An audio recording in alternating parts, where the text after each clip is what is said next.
Time now to turn to our chart of the day on this Tuesday. And we're not talking about stocks here. We're talking about New York City's Metropolitan Transit Authority. This tracks turnstile entries for the subway over the past 7 years. You could see, despite the post-pandemic trend of people going out to eat, going out to Broadway shows, we're still well below the pre-pandemic levels of weekly turnstile entries. Was usually somewhere between 30 and 40 million. Now, having difficulty just getting to 10 million. This coming as the MTA says that it might not expect to get back to pre-pandemic levels until 2035. But Akiko, I'm one of these 10 million folks. I'm taking the subway pretty frequently.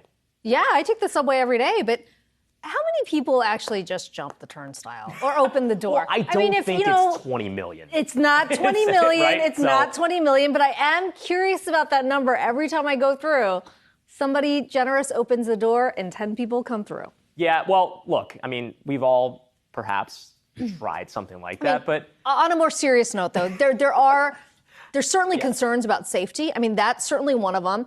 Obviously, remote work, people aren't necessarily commuting in at the levels that they were pre-pandemic. So a lot of factors, I imagine.